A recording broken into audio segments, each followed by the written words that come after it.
የህግ የበላይነትን በማረጋገጥ የአካባቢውን ሰላም ዘላቂ ለማድረግ እየሰራ መሆኑን የኦሮሞ ብሔረሰብ አስተዳደር ገለጸ። በብሔረሰብ አስተዳደሩ በጀግንነት መጠበቅ በሰብአዊነት ማገልገል በሚል መሪ መልእክት ሲሰጥ የቆየው የሰላም አስከባሪዎችና የሚሊሻ አባላት ምረቃ ተካሂዷል። ኢማም ኢብራሂም ዝርዝር ዘገባ አለው። በአማራ ክልል ኦሮሞ ብሔረሰብ አስተዳደር በጀግንነት መጠበቅ በሰብአዊነት ማገልገል በሚል መሪ መልእክት ሲሰጥ የቆየው የሰላም አስከባሪና የሚሊሻ አባላት ስልጠና ምረቃ ተካሂዷል። በምረቃት መርሃ ግብሩ የመከላከያ ሰራዊት መኮንኖችና የስራ ኃላፊዎች ተሳትፈዋል። የኦሮሞ ብሔረሰብ አስተዳደር ዋና አስተዳዳሪ አቶ አህመድ አሊ ባስተላለፉት መልእክት በብሔረሰብ አስተዳደሩ ሰላምን ለማስከበር ከሌሎች የጸጥታ መዋቅር ጋር በመቀናጀት የተሰራው ስራ አመርቂ ውጤት አስመዝግቧል ብለዋል።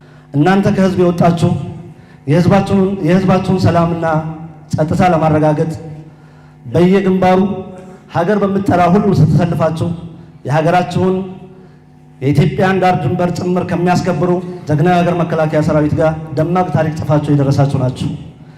ሚሊሻ ማለት ዛሬም የህዝብ መከታና የመጀመሪያ የጸጥታ አካል መሆኑን እንድታረጋግጡ በዚህ አጋጣሚ ሳነሳ እናንተ ባላችሁበት ቦታ የሰብአዊ መብት ጥሰት በምንም አይነት ሁኔታ የማይስተናገድ እናንተ ባላችሁበት ቦታ ስርቆትና በደል የማይስተናገድ መሆኑን እናምናለን።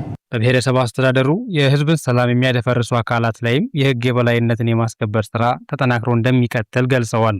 የማህበረሰባችንን ሰላም መጠበቅ የመንግስት ዋነኛ ተልዕኮ ስለሆነ እናንተን በዚህ ስምሪት አንደኛ ሆናችሁ የሚገባውን ግዳጅ ትፈጽማላችሁ።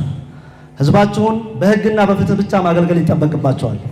ህዝባችን ሰላሙ እንዲከበርለት የተለያየ ጥሪ ያደረገ ባለባቸው ቦታዎች በተለይ በሀገራችንና በክልላችን ከሚገባን ጥሪና ግዳጅ በፊት በዞናችን ውስጥ የሚታየውን ጽንፈኛ ሸኔና ፋኖ ጠራርገን የምናጠፋበት በተለያዩ ቦታዎች ተንጠባጥበው የቀሩ የጽንፈኛ ተላላኪዎች በውስጣችን ያሉ ሸኔዎች በአንድ ተልዕኮ ውስጥ በልዩ ስምሪት እንሰራለን። የኦሮሞ ብሔረሰብ አስተዳደር ሰላምና ጸጥታ መምሪያ ኃላፊ አቶ አወል እንድሪስ የጸጥታ ኃይሉ በቀጠናው የሚንቀሳቀሱ ጽንፈኛ ቡድኖችን በመመከት የህግ የበላይነትን የማረጋገጥ ኃላፊነት እንዳለበት ገልጸዋል። ውድ የዛሬ ተመራቂዎች ላለፉት 10 ቀናት የወሰዳችሁት ስልጠና የሙያ ብቃታችሁን ያደሰና ያጎለበተ፣ የህግ የበላይነትን ለማስከበር ያላችሁን ዝግጁነት ያረጋገጠ፣ የህዝብ ወገንተኝነታችሁንና ዝግጁነታችሁን ያጠናከረ፣ አንድነታችሁን ይበልጥ ያጠናከረና ትልቅ ስንቅ የሰነቃችሁበት ነው።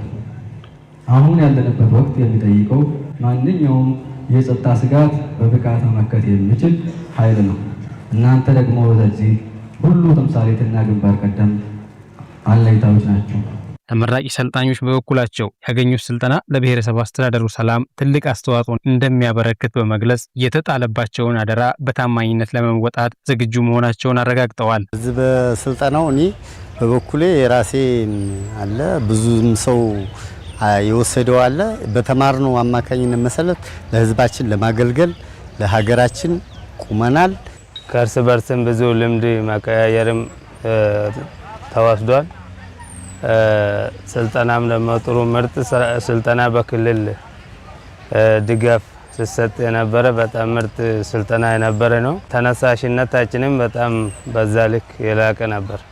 በቁርጠኝነት ለሀገራችንም አለን በሚል ኦኔ ነው ሁሉም ኦኔ ሰንቆ ነው ያለው።